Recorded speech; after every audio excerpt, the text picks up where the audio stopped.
सभी दर्शक का नमस्ते प्रणाम। हम नीलम धुरिया, टांडा जिला अम्बेडकर नगर से। सभी दर्शक का राम राम प्रणाम। हम मंजू वर्मा, जिला अम्बेडकर नगर टांडा से। तो आज आप सबके बीच बहुत चटपटा सोहर का उठान गीत लेके आया है। तो एकदम पूरा गाना जरूर सुनी है। अच्छा लगी वीडियो शेयर करी है, लाइक करी है, कमेंट बताई है गीत कैसन मत आवे सुने। ससुर के हाल सुना, जीवा के बवाल सुना, औरो जंजाल सुना, औरो जंजाल सुना। ससुर के हाल सुना, जीवा के बवाल सुना, औरो जंजाल सुना, औरो जंजाल सुना। बहिनी बोरे बोरे सासू मोर जगावती, झगड़ा मचावती हो।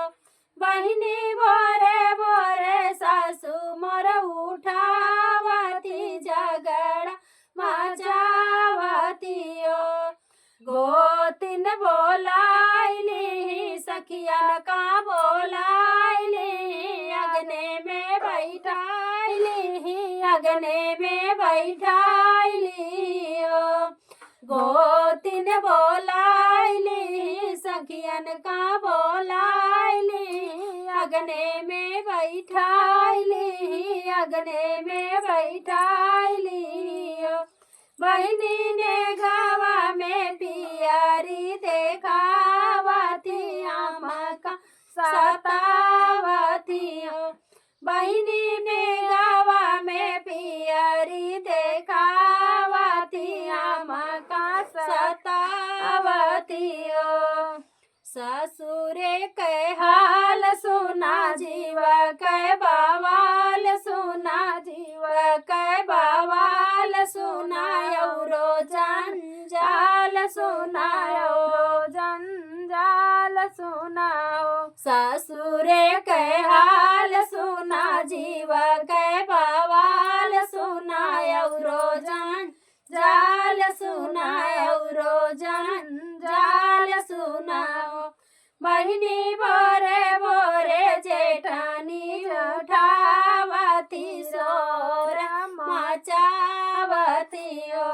बहिनी बोरे बोरे जेठानी उठावती, शोर मचावती हो। रान बोलाइली, पड़ोसिन बोलाइली, अगने में बैठाइली, अगने में बैठाइली ओ। रान बोलाइली, पड़ोसिन बोलाइली, अगने में बैठाइली, अगने में बैठाइली ओ। बहिनी ने गावा में झुमका देखावती, हम का सतावती हो। बहिनी ने गावा में झुमका देखावती, हम का सतावती हो। ससुर के हाल सुना, जीवा के बवाल सुना, औरो जंजाल सुना, औरो जंजाल सुनाओ। ससुर के हाल सुना, जीवा के बवाल सुना, औरो जंजाल सुना, औरो जंजाल सुनाओ। बहिनी बोरे बोरे ननदी उठावती, राड़ मचावती, लफड़ा मचावती हो। बहिनी बोरे बोरे ननदी उठावती, राड़ मचावती, लफड़ा मचावती हो। सखिया बोलाइली, सहेली बोलाइली, अगने में बैठाइली, अगने में बैठाइली हो। सखिया बोलाइली, सहेली बोलाइली, अगने में बैठाइली, अगने में बैठाइली हो।